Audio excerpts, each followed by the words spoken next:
오늘 성경 말씀은 구약 성경 사사기 3장입니다. 구약 성경 사사기 3장 7절 말씀부터 11절까지 말씀을 함께 보도록 하겠습니다. 구약 성경 사사기 3장 7절 말씀부터 오늘은 11절까지 말씀입니다. 우리 한 목소리로 7절부터 11절까지 함께 읽겠습니다. 이스라엘 자손이 여호와의 목전에 악을 행하여 자기들의 하나님 여호와를 잊어버리고 바알들과 아세라들을 섬긴지라. 여호와께서 이스라엘에게 진노하사 그들을 메소포타미아 왕 구산 리사다임의 손에 파셨으므로 이스라엘 자손이 구산 리사다임을 8년 동안 섬겼더니 이스라엘 자손이 여호와께 부르짖음에 여호와께서 이스라엘 자손을 위하여 한 구원자를 세워 그들을 구원하게 하시니 그는 곧 갈렙의 아들 그나스의 아들 온니엘이라. 여호와의 영이 그에게 임하셨으므로 그가 이스라엘의 사사가 되어 나가서 싸울 때에 여호와께서 메소포타미아 왕 구산 리사다임을 그의 손에 넘겨주심에 온니엘의 손이 구산 리사다임을 이기니라. 그 땅이 평온한 지 40년에 그나스의 아들 온니엘이 죽었더라. 아멘. 하나님 이 시간 사사기를 계속 열었습니다. 이 시대에도 하나님을 위하여 헌신하는 사사를 찾으시는 아버지 하나님, 오늘 우리가 이 말씀을 듣고 우리도 헌신의 길로 나아갈 수 있는 그런 말씀 시간 되게 하여 주시옵소서. 예수님의 이름으로 기도드렸습니다. 아멘. 사사기 성경의 배경이 되고 있는 가나안 땅, 젖과 꿀이 흐른다는 땅. 이 젖과 꿀이 흐른다는 것은 두 가지 양면성이 있습니다. 첫 번째는 그야말로 좋은 환경, 살기 좋다는 겁니다. 그래서 가데스 바니아에서 정탐꾼들이 들어갔을 때 12명 중에 10명이 너무 좋다. 그래서 그 땅에 소산도 메어오면서 참 살기 좋은 땅이다 라고 하였습니다. 그러나 양면적으로 보았을 때 또 하나의 이 젖과 꿀이 흐른다는 개념은 그만큼 하나님에게 집중하기에 어려운 환경도 된다는 것입니다. 실제로 그들이 이 땅에 들어가서 큰 두 가지 유혹을 받게 됩니다. 첫 번째가 물질주의였습니다. 이 가나안 땅은 야만적인 그런 곳이 아니었습니다.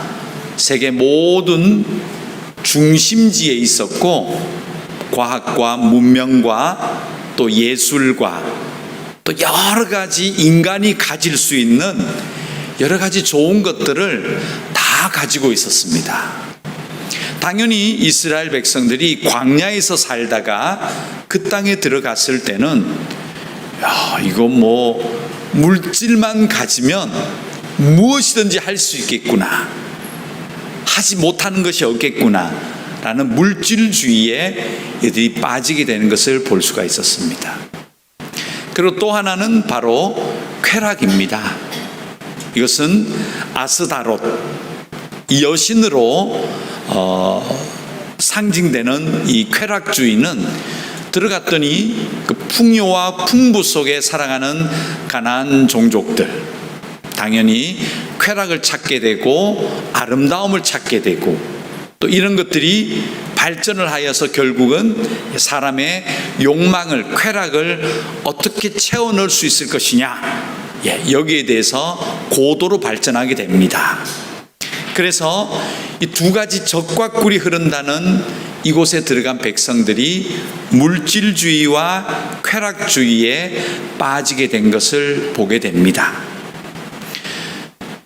그래서 하나님께서 이 이 가나안 땅에 들어가서 또 이렇게 살아가는 백성들을 하나님이 책망하시고 또 재앙을 내리시는데, 그것은 그 민족들을 하나도 쫓아내지 않게 하신 것입니다. 즉 같이 살도록 하신 것입니다. 그리고 이 가나안 땅 주변에는 그 당시에 소위 말하는 강성한 대국들을 많이 배치를 하십니다. 그래서 가나안 땅 외부적으로는 모압이라든지 블레셋이라든지 또 암몬이라든지 아람이라든지 오늘 성경 본문에 나오는 메소포타미아 지역, 지금의 시리아와 또 이 이란 지역, 이 지역에 패권을 갖고 있었던 종족들을 다 배치를 하게 하십니다. 그리고 두로와 시돈 지역에는 우리가 알고 있는 이 배를 잘 만드는, 당연히 레바논 백향목으로 배를 만들죠. 그래서 페니키아 종족들도 살게 되고, 그 주변국들에 빼곡하게 이방인들을 살게 하십니다. 그래서 이 이스라엘 백성들이 오늘 사사시대를 이렇게 보면 내부적으로는 물질주의와 쾌락주의에 굉장히 노출이 되어 있고, 또 외부적으로는 이방인들의 문화와 그들의 세력, 그들이 이 이스라엘 민족들을 압력하기 때문에, 압박을 주기 때문에 또 외교적으로나 정치적으로나 또 행정적으로 또 국방을 이런 것에 굉장히 신경을 써야 되는 그런 어떤 상황 속에 적과 꿀이 흐르는 땅에 살게 된 것입니다. 어쩌면 지금하고 비슷하죠. 우리도 예수 믿은 다음에 적과 꿀이 흐른다는 하나님의 나라 속에 쏙 들어가서 걱정도 없이, 기도 제목도 필요 없고, 건강하고, 무엇을 해도 잘 되면 참 좋겠지만 그렇지 않으시죠? 왜 하나님께서 이런 환경들 속에 넣었는가?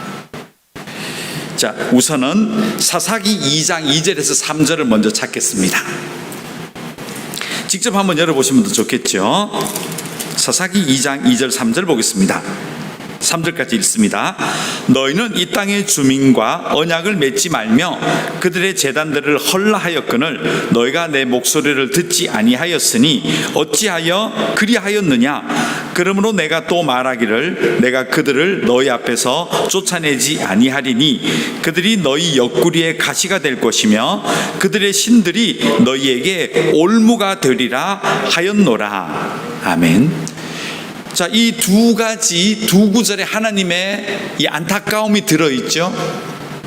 그리고 이들이 지금 적과 꿀이 흐르는 가나안 땅에 들어갔을 때의 형편을 이 두 구절이 말씀해 주고 있습니다. 쉽지 않았다는 것이죠. 자, 이런 사사시대를 맞이하게 된 이유가 무엇이냐? 그 원인을 세 가지로 한번 제가 정리를 해드리겠습니다. 첫 번째는 이런 사사시대, 이 혼란하고 외부적으로 내부적으로 어려운 시대를 맞이한 첫 번째 이유는 선택입니다. 그들이 하나님의 생명의 길을 버리고 사망의 길, 많은 사람들이 이것이 맞다라고 생각하지만 결국은 낭떠러지, 사망뿐인 이 인간의 욕심의 길을 걸어간 결과입니다. 오늘 하나님께서 그래서 여쭙는 겁니다. 왜 그렇게 했느냐? 여기에는 왜 그 선택을 했지? 라는 하나님의 물으심이 있는 겁니다. 즉 우리가 이 신앙생활하면서 고뇌에 차고 슬프고 어려움을 당하는 이유 중에 상당수는 우리가 쾌락과 물질주의를 너무 쉽게 빠져들고 바라보고 그 길을 걸어간 결과일 수 있습니다. 그 열매일 수 있습니다. 첫 번째, 생명의 길을 선택하지 않기 때문에 그렇습니다. 두 번째입니다. 두 번째는 우리가 지지난주에 본문에 보았지만 다음 세대를 말씀으로 양육하지 않았습니다. 이것은요, 우리가 반드시 해야 될 일이에요.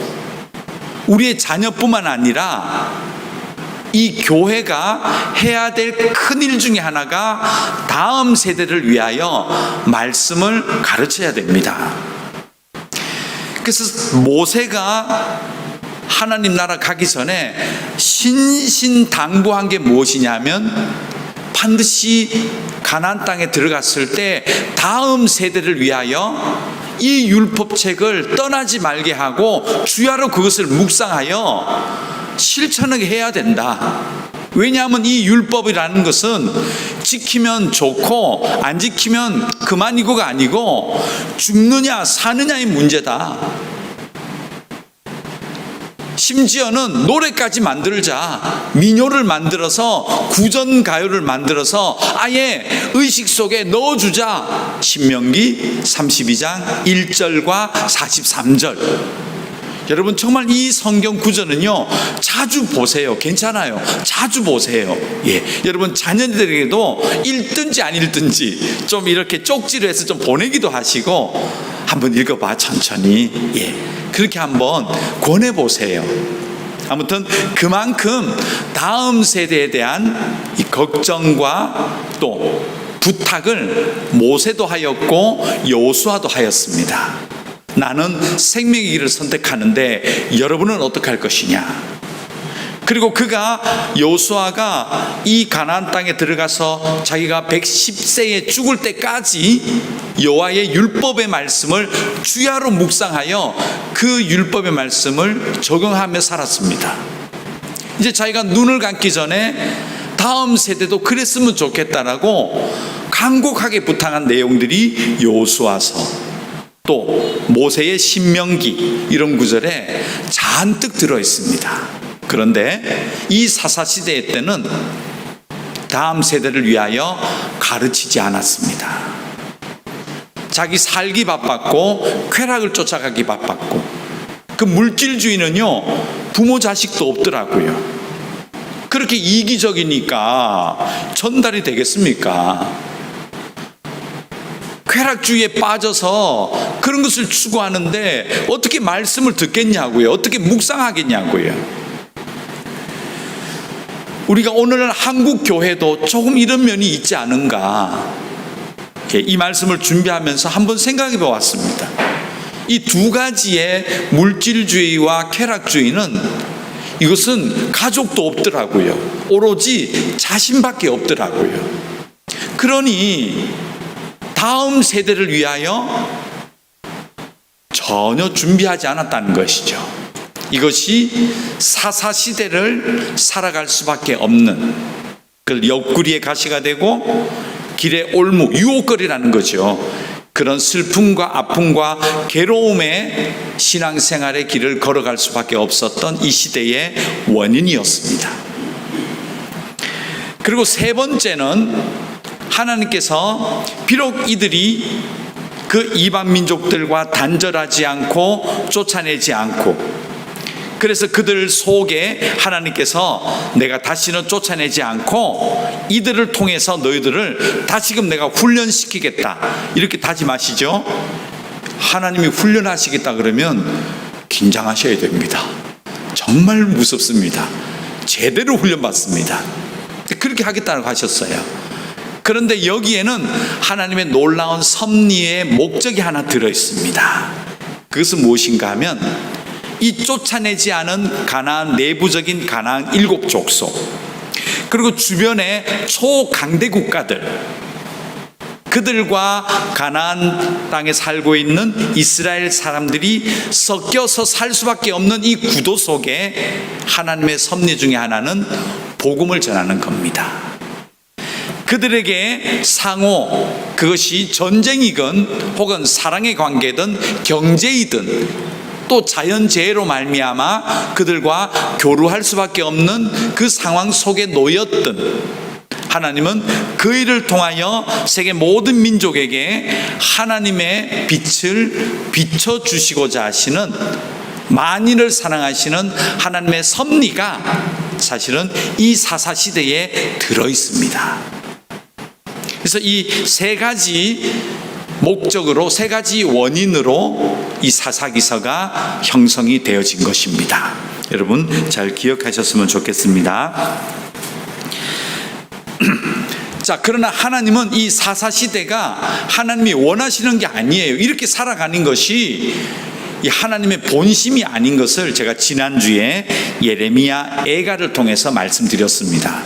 하나님의 본심은 다시금 그 길에서 되돌아서서 생명의 길을 걷고요, 다음 세대를 위하여 말씀을 잘 준비하여서 가르치기를 바라시고요, 또 그들의 삶을 통하여 믿지 않은 이방 민족들이 구원받는 것이 하나님의 본심이지 않습니까? 그 본심이 사사기서에 그대로 들어있다는 겁니다. 사사기 2장 16절, 여호와께서 사사들을 세우사 노략자의 손에서 그들을 구원하게 하셨으니, 이 사사시대에 생명의 길을 걷지 않고 쾌락과 물질주의, 그런 곳에 빠져 있는 하나님 백성들을 다시금 건져내고 그 길에서 다시금 되돌이키게 만드시는 하나님의 방법 중에 하나가 무엇인가 하면, 하나님께 헌신하는 자들을 기다리시고 찾으시고 그들을 사용하시기를 원하신다는 겁니다. 이것 또한 선택입니다. 이 사사 또한 선택이에요. 그래서 하나님은 이 구조를 그런 사사 시대에 세워 놓으셨다는 것입니다. 지금도 마찬가지입니다. 우리가 이 시대에 여러 가지 어떤 세상적인 것들에 빠져서 신앙생활 쉽지 않지 않습니까? 근데 우리가 언제 다시 되돌이키시느냐, 되돌이키게 만드냐 하면 결국은 누군가의 헌신이에요. 누군가 하나님께 헌신하는 그의 삶을 보면서, 누군가 하나님 앞에 헌신하면서 그 말씀을 바로 전할 때 우리는 그 말씀과 그 삶을 보면서 다시금 사망의 길에서 생명의 길로 돌이킬 수 있는 그 기회를 하나님이 사사시대 때 쓰셨고, 지금도 그런 사사들을 기다리신다는 겁니다. 그리고 룻기 1장 4절을 한번 보겠습니다. 읽겠습니다. 그들은 모압 여자 중에서 그들의 아내를 맞이하였는데 하나의 이름은 오르바요, 하나의 이름은 룻이더라. 그들이 거기에 거주한 지 10년쯤에. 자, 이 사사시대 때 세 번째 제가 말씀드렸던, 하나님은 사사시대 때 세계 모든 민족이 하나님의 구원의 빛을 보기를 원하시는 그 마음이 있으셨다고 하셨습니다. 근데 그때 이것이 이 룻기서에 가서 이 마음이 보여집니다. 이 룻기서는 사사시대 안에 있었던 이야기예요. 그러니까 사사기와 룻기를 같이 붙여놓은 이유가 있어요. 룻기는 사사기 안에 들어와도 돼요. 그 정도로 사사시대 때 있었던 이야기입니다. 근데 이 사사시대 때 바르게 사사처럼, 사사라고 붙이진 않았지만 바르게 살아가는 나오미라는 여자 때문에 하나님께서 그 나오미를 사용하셔서 어떤 빛을 쓰시느냐, 이방의 빛으로 쓰신다는 거예요. 이 나오미가 모압에 가서 여전히 하나님을 바라보며 생명의 길을 선택하고 살아갔을 때 모압 여자 중에 한 여자가 나오미를 따라서 이스라엘로 돌아오죠. 그의 이름은 룻입니다. 그리고 이 룻이 자녀를 낳았는데 증손자, 예쁘다 해야 되나? 성경에 보면 용모가 수려하고 눈빛이 초롱초롱 빛났다고 기록돼서 예쁘다 해도 됩니다. 아주 예쁜 손자를 낳지요. 누굽니까? 다윗입니다. 그 다윗은 모압의 피가 섞여 있었던 겁니다. 그 다윗이 결국 예수 그리스도의 족보 안에 들어있잖아요. 유다 지파로서. 그만큼 이 하나님은 주변국들이 있어서 얘들아 다 무찔러버려, 없애버리라가 아니고요, 너희들이 바르게 살면 주변국에 있는 이방인들이 그 삶을 보며 하나님의 자녀가 되는 역사를 준비하고 계신 시대가 사사시대라는 겁니다. 지금하고 너무 닮아 있죠. 우리는 그렇잖아요. 우리끼리 모여서 예배드리고 우리끼리 하나님 나라 백성들처럼 살아가면 참 죄도 안 짓고 좋을 것 같지만 그렇지 않다라고 말씀드렸습니다. 하나님은 오늘도 예배가 끝나면 여러분들을 세상 속으로 보내시는 거예요. 물질주의와 쾌락주의와 이방이 가득한 곳에 한가운데 여러분들이 사셔야 됩니다. 그러나 바르게 살면 그 속에서 생명의 길을 선택하시고요, 사사처럼 바르게 사시면요, 오늘 룻기서와 같은 성경이 여러분을 통하여 계속해서 지금도 쓰여지게 된다는 것입니다. 그런 삶을 원하시는 거예요. 이게 사사시대 때 도도히 흐르고 있는 하나님의 섭리입니다. 사사시대를 여러분 사사기를 읽으시면서 과거의 어떤 좋은 인물의 영웅담이 아니고요, 사사시대는 바로 지금 시대이다. 그리고 사사라고 명명한 이 재판관은 누구냐? 바로 헌신하는 여러분과 제가 될 수 있다는 것입니다. 자, 그 중에 첫 번째 사사를 한번 보면서 교훈을 얻어보겠습니다. 바로 온니엘입니다. 온니엘 사사가 사사기에 처음 하나님이 딱 등장시키십니다. 사사기 3장 7절 8절 오늘 본문입니다. 함께 두 절을 같이 읽습니다. 이스라엘 자손이 여호와의 목전에 악을 행하여 자기들의 하나님 여호와를 잊어버리고 바알들과 아세라들을 섬긴지라 여호와께서 이스라엘에게 진노하사 그들을 메소포타미아 왕 구산 리사다임의 손에 파셨으므로 이스라엘 자손이 구산 리사다임을 8년 동안 섬겼더니. 자, 이제 이 사사시대 때 잘못된 길을 선택한, 그렇죠? 그래서 또 강조하시죠. 바알들과 아세라들. 이렇게 항상 나올 때는 물질주의와 쾌락주의로 읽으시면 돼요.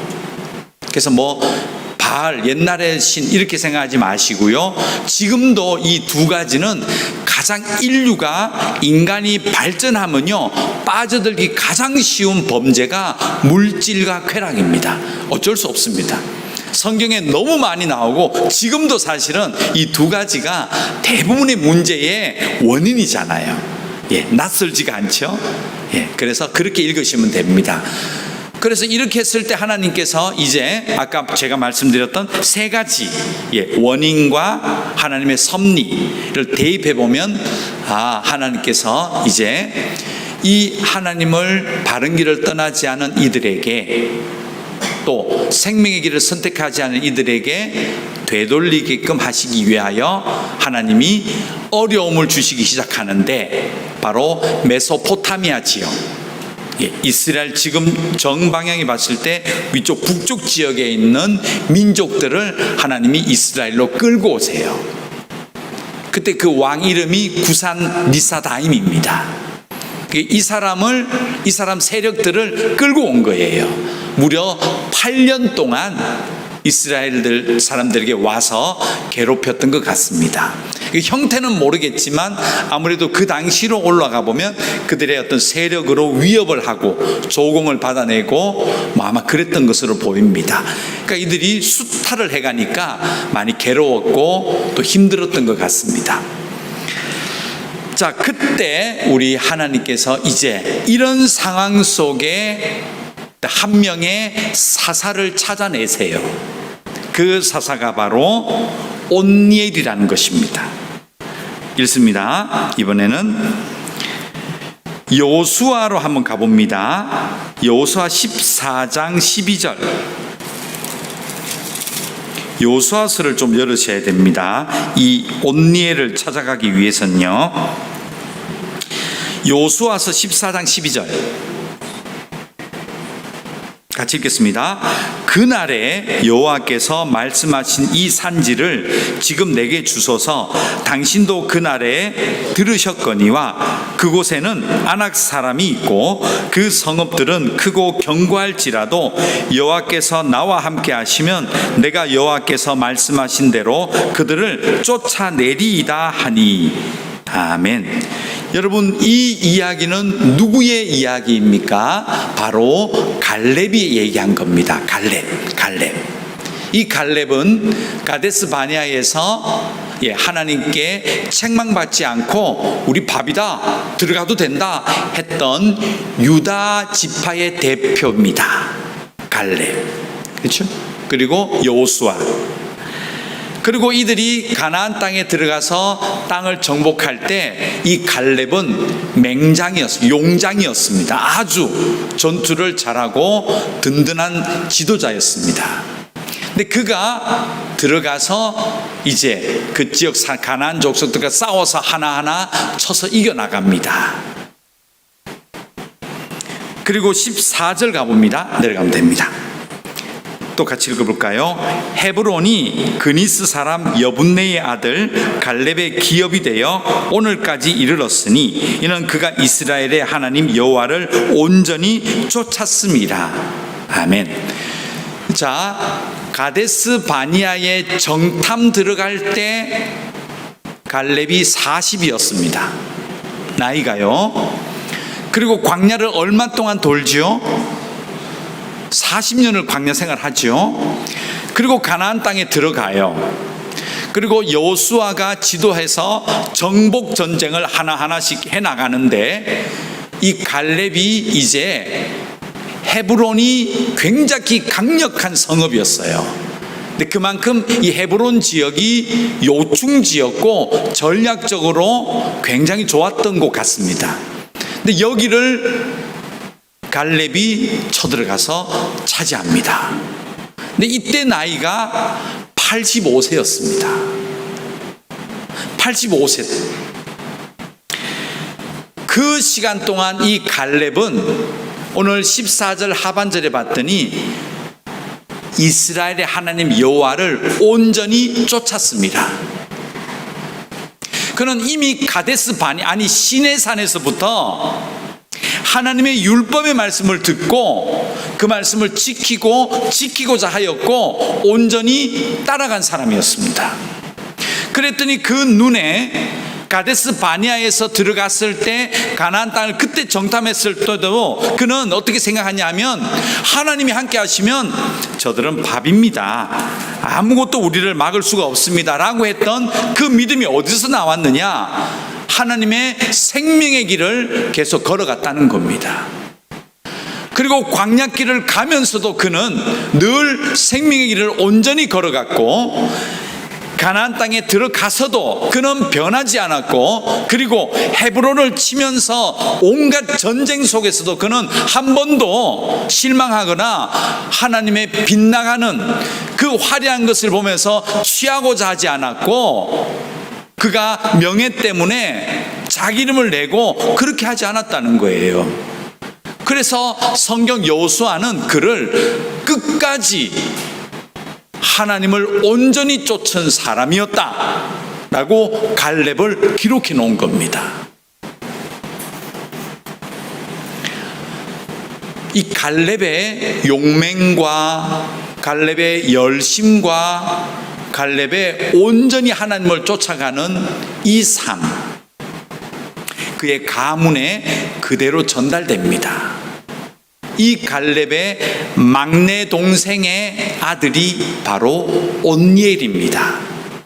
즉 이 온니엘은 이 용맹한 그리고 온전히 하나님만 따르는 갈렙이라는 큰아버지의 그 그늘에서 그는 온전히 하나님께 헌신하는 삶이 무엇인지, 그리고 그가 갈렙을 따라다니면서 전쟁에 능한 자가 되게 됩니다. 자, 찾습니다. 사사기 1장 12절. 이제 사사기로 되돌아오겠습니다. 사사기 1장 12절을 여십시오.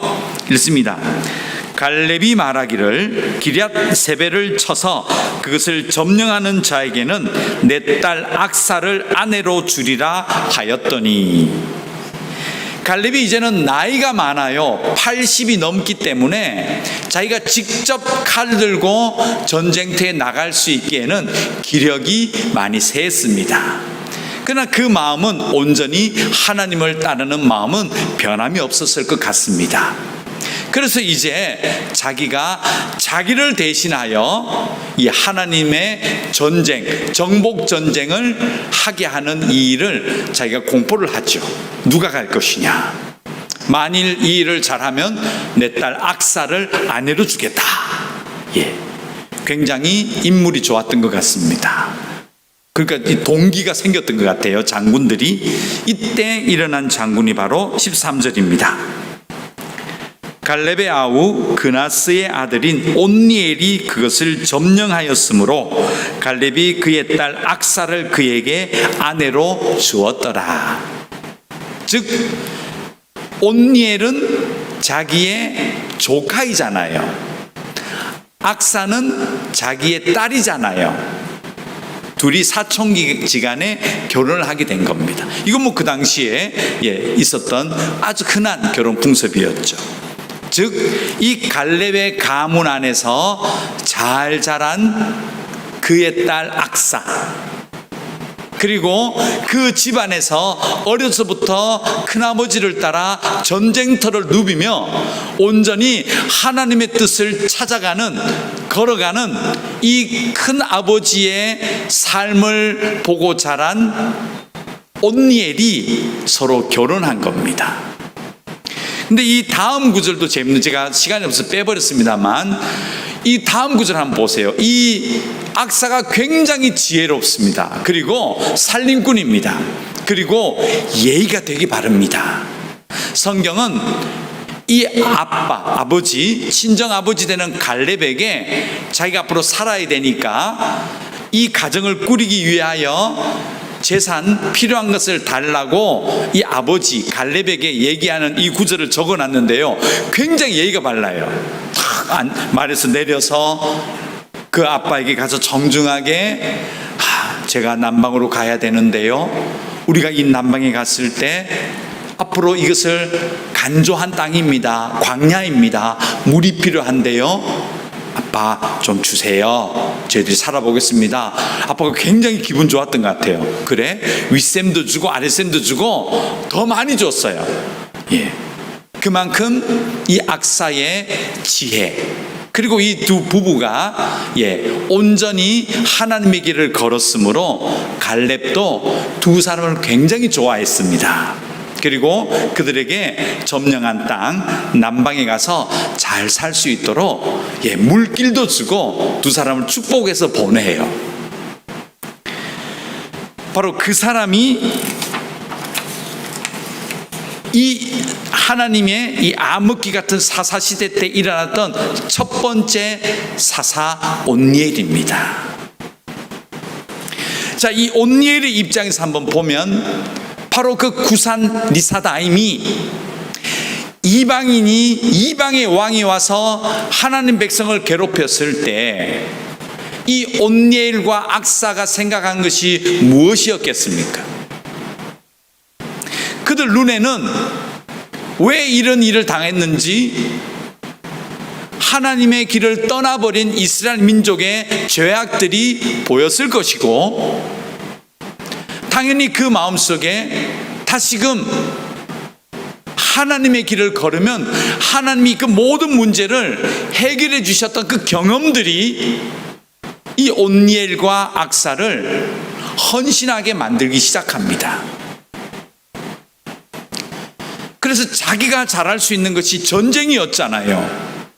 난공불락이었던 헤브론도 무너뜨려 본 그 경험, 그리고 온갖 전쟁에서 지혜롭게 승리했던 그의 온니엘의 경험과 또 온전히 하나님의 길을 걸어간 그 가정에서 잘 길러진 부인되는 악사의 두 사람의 헌신이 그때부터 나오기 시작합니다. 10절입니다. 사사기 3장 읽습니다. 여호와의 영이 그에게 임하셨으므로 그가 이스라엘의 사사가 되어 나가서 싸울 때에 여호와께서 메소포타미아 왕 구산 니사다임을 그의 손에 넘겨주심에 온니엘의 손이 구산 니사다임을 이기니라. 아멘. 예. 이 온니엘이 자기가 잘할 수 있는 것, 그는 전쟁터에서 젊을 때부터 잔뼈가 굵었고 온갖 경험을 한 그가 가장 할 수 있었던 가장 최선의 일이 전쟁이었습니다. 그래서 그가 헌신하게 되었고, 그리고 이 하나님의 다음 세대를 양육한 이 갈렙 집안에서 나온 두 사람, 그들이 하나님에게 헌신하는 자로 세워졌을 때 하나님이 그들에게 영을 부어주십니다. 하나님의 길을 온전히 선택한 여호수아도 이 영을 받습니다. 신명기 34장 9절 말씀에 이런 구절이 있죠. 모세가 눈의 아들 여호수아에게 안수하였으므로 그에게 지혜의 영이 충만하니 이스라엘 자손이 여호와께서 모세에게 명령하신 대로 여호수아의 말을 순종하였더라.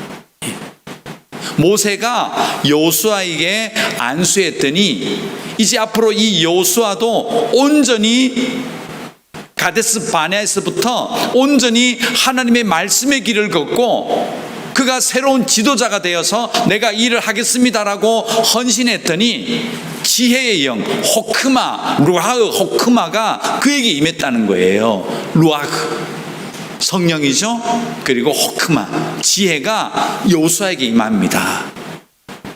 그랬더니 사람들이 그 리더십에 다 순종하고 이 정복 전쟁을 잘 완수할 수 있던 이유가 여호수아의 온전한 헌신이었고 하나님의 영이 그에게 더해졌고 그가 어려서부터 모세와 함께 다니며 모세의 수종이라고 했잖아요.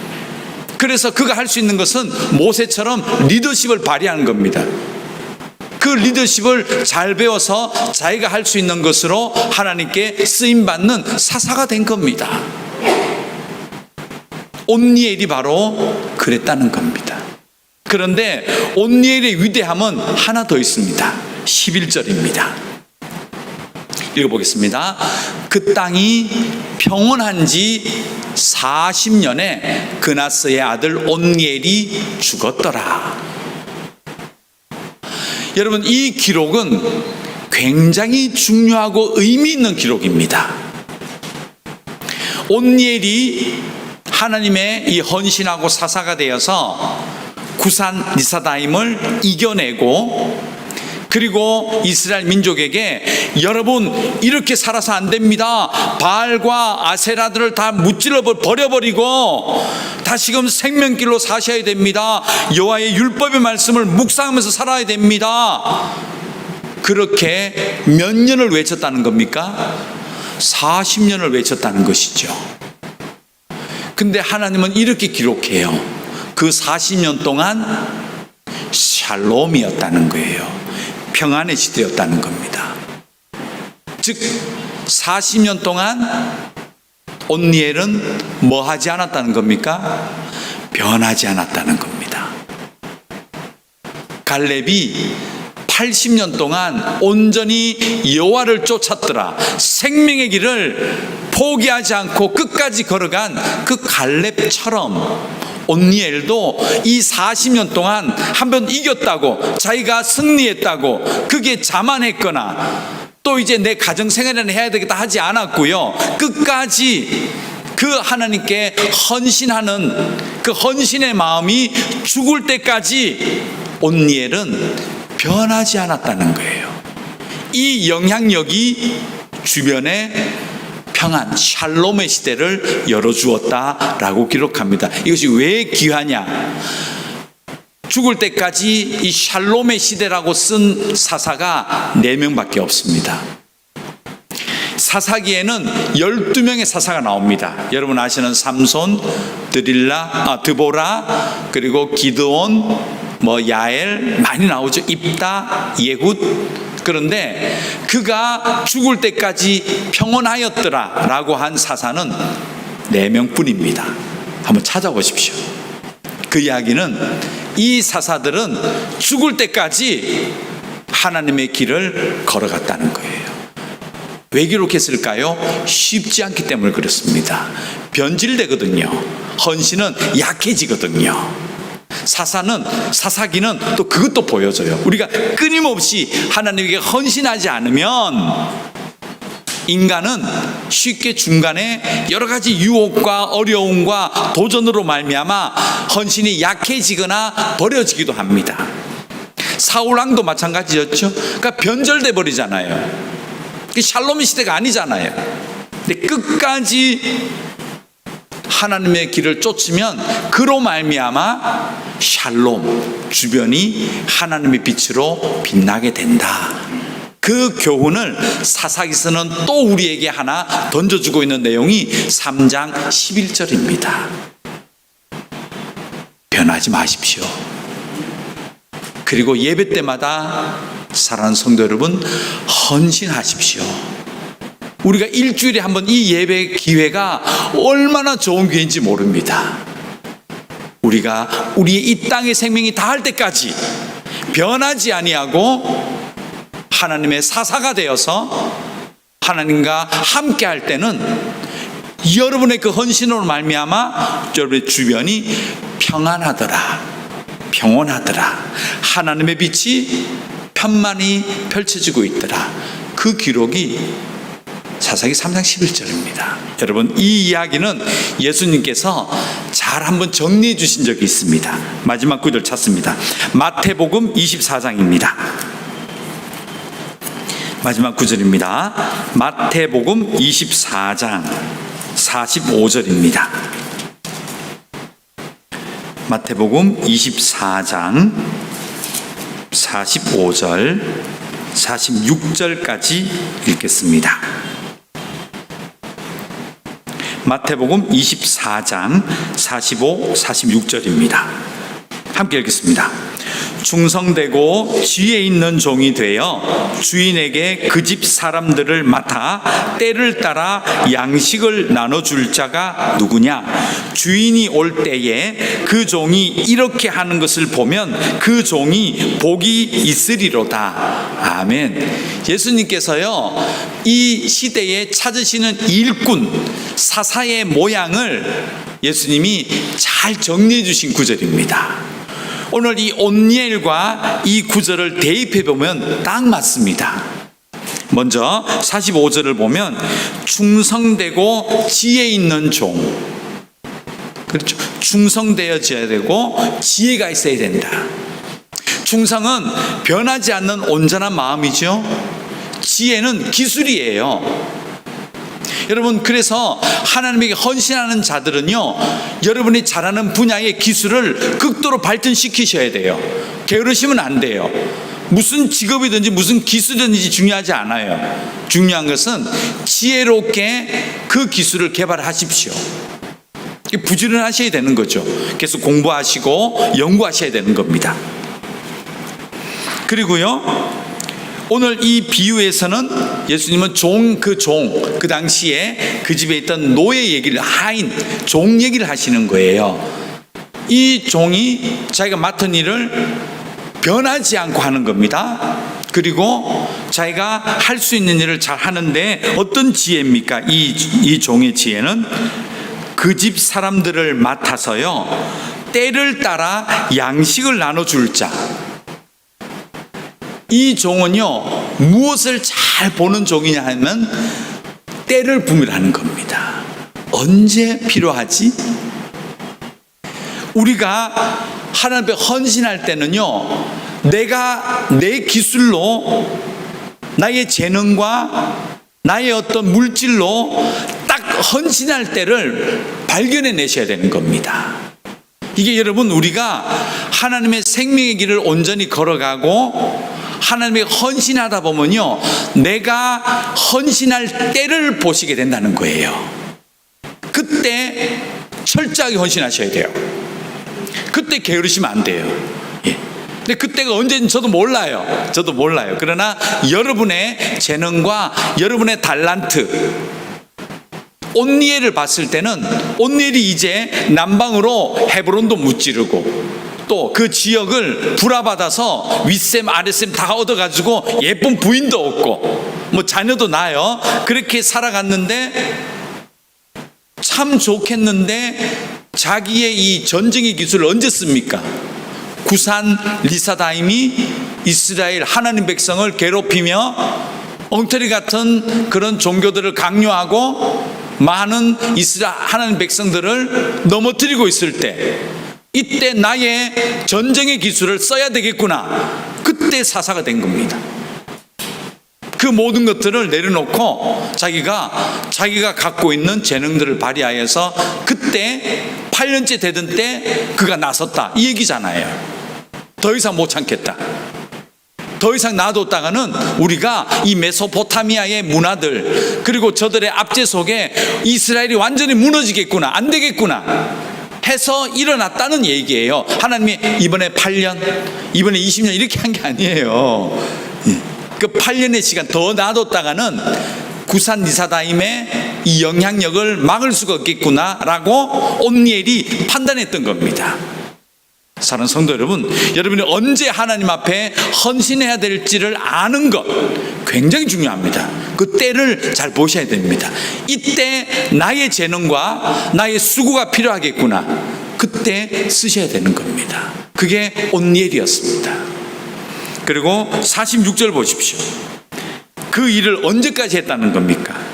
주인이 올 때까지 그 종이 변하지 아니하고, 자기가 판단해 가지고 됐어, 이 정도 아니고 주인이 올 때까지